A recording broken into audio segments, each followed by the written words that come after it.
I finished my book at the end of last year, and it's hard to comprehend how much I learned. So let's break it down and discuss every step, from outlining to finishing.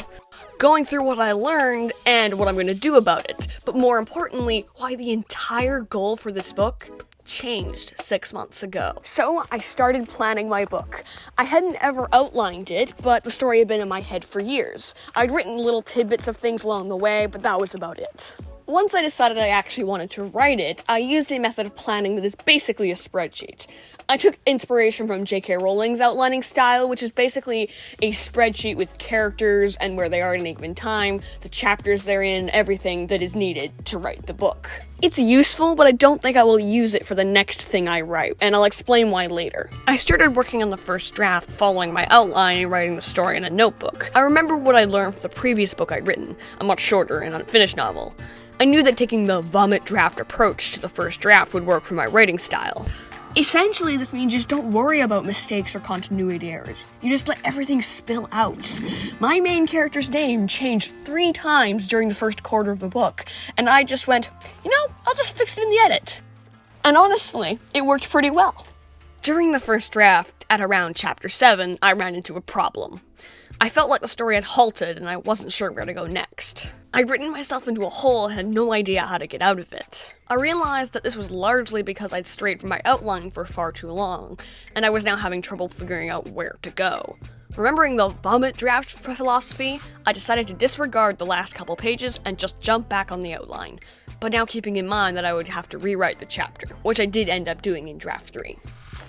I kept writing the book. The outline helped speed up the process, and I didn't run into really many other bumps like I did in the beginning. I finished the first draft in a year, and I felt very confident about moving on into the second draft. But see, there was a problem. My little writer's brain was inexperienced in the abyss that is writing a book. Many new writers, me, often assume that the first draft is the hard part, and it'll be all smooth sailing and butterflies from then on out. No.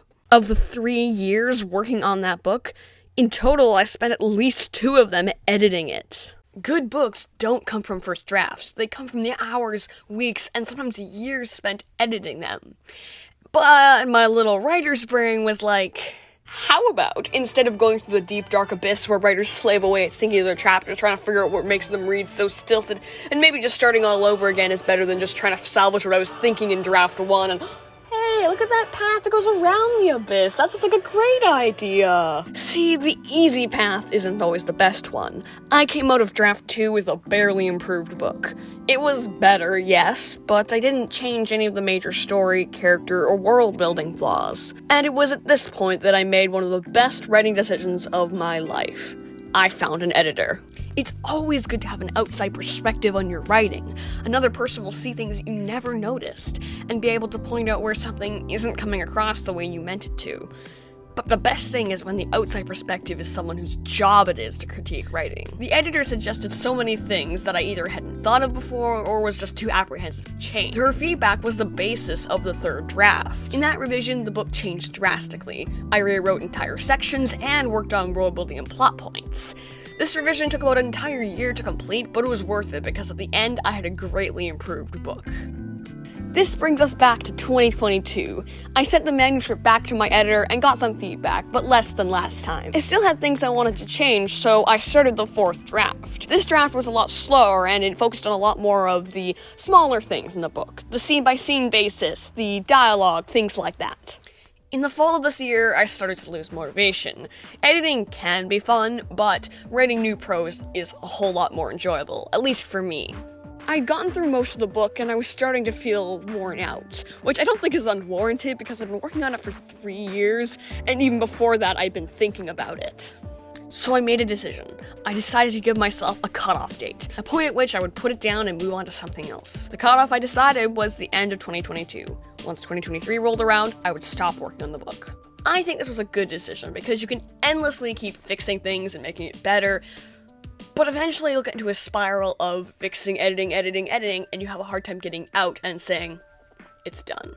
And while there are small things I could probably fix, overall, I'm really proud of it, and it's refreshing to finally look at new horizons. I'm going to use what I learned from writing this book and improve the next thing I write. There were some things I did in the early stages of writing my book that were sort of unfixable. There were things you couldn't really fix with a revision. You had to do an entire rewrite to even get anywhere. I see that now. And now I'm going to bring up why I'm going to change my outlining method in the future. Well, J.K. Rowling's spreadsheet method is good, and it did work. It hampered me in ways I'd rather not be next time. For example, because I had a chapter-by-chapter outline, I never ever diverted away from it. This meant that I added nearly 10,000 words into my book in Draft 3 just because it needed more.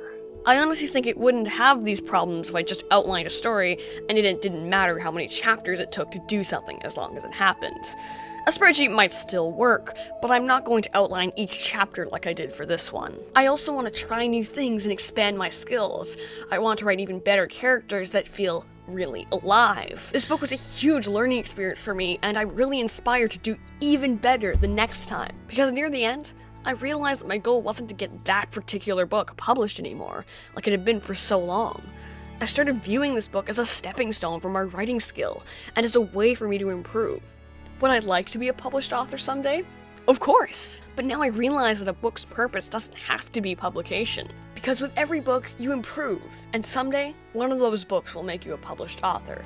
But it wouldn't have been possible without all the other books before it, aiding in your skill. Each of these books serves a purpose, even if you don't know what it is yet. To quote The Way of Kings, it's the journey before the destination.